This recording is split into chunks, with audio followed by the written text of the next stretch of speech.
Kamusta na kayo mga babanyans ko?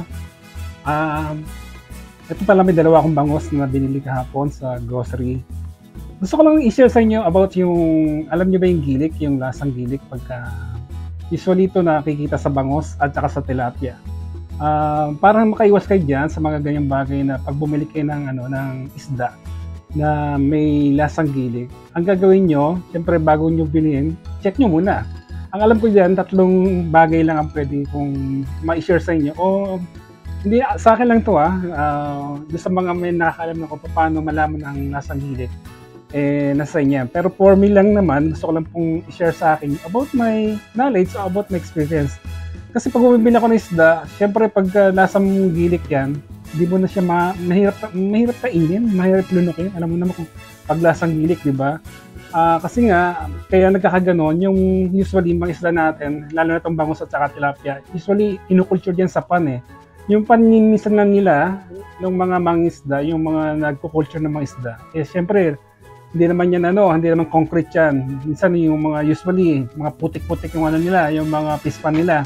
Syempre yung mga isda, pagka nandun na sila sa pispan na yon na putik ang gawa, siyempre magkakalumot niya sa ilalim. Ang ginagawa ng isda, siyempre, nanginginaan niya ng mga lumot-lumot sa ilalim, lalo na yung tilapia at saka itong bangos. Doon naglalasang gilik yung mga bangos. Pagka concrete yung palaisdaan, sementado ilalim, hindi masyadong nilulumot yan, kaya hindi masyadong nagkakaroon ng lasang gilik.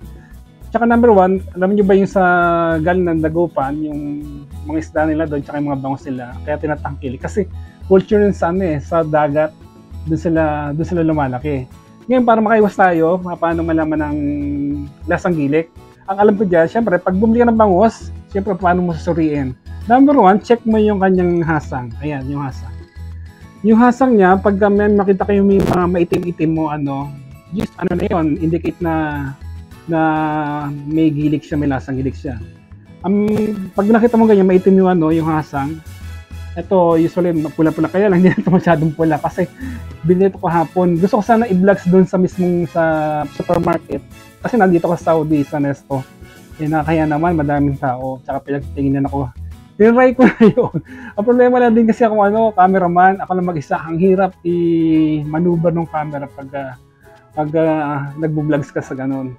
Anyway, ito na nga, para malaman mo, indication ng may gilik ang isda.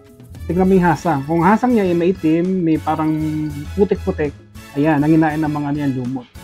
Yan, pag nakita mo ganyan at sa sunod naman, yung pangalawang pag-check, paano natin malalaman, sundutin mo yung hindi pala, bago mo pala, amoy mo muna. Pag naamoy parang amoy putik, ganyan, amoy mo siya. Pag amoy putik, yun, may indication yun na may siya, may lasang gilik siya. Then, yung pangatlo, ang tip ko yung pangatlo Yung pangatlo, ginagawa dyan, nakita ko dito sa sa tita ko, pag bumibili kang bangus, tsaka ng tilapia, sinusundot niya yung itong hasang, ginagawa niya. At the same time, dinidilaan niya. Pag nalasa niya yung lasang gilik, yun, hindi niya bibilin yun. Pero yung bago mo gawin yun, kailangan mo dala kang panyo o tissue, idura mo agad. Kasi pag malansa yun mamaya hindi pa hugas yung bangus siyempre may mga germs yan. Tinudura mo siya para hindi ka Yun ang 3 bagay na lang ko. Number 1, check mo yung hasang. Pag may itim-itim, yun. May indication na may gilik yun. Pangatlo, amoyin mo. Pangalawa, amoyin mo. Yan. Pangatlo, ito yung number 1, medyo risky siya. O hindi ko alam ang tawag doon, mapanganib. Ayan. Ganyan mo yung hasang niya at tikman mo. Pag natikman mo, lasang putik, lasang gilik, yun na. Huwag ka na bumili. Sayang lang pera mo, di mo makakain. Makain mo man lang yun, siguro nagtsatsaga ka na lang. Yun lang. Okay guys, sana may naisira ako sa magandang bagay about sa pagbibili ng isda. Usually, tilapia at saka bangos. Yun lang naman nagkakaroon ng gilik. Pero sa ibang isda, hindi ko alam. Kasi yun ang experience ko lang naman Bangos at saka tilapia. Okay, salamat sa inyong panonood. Pero baka pwede naman po paka-subscribe at saka like na din po at paki-share na din po yung aking video. Maraming salamat po. Thank you.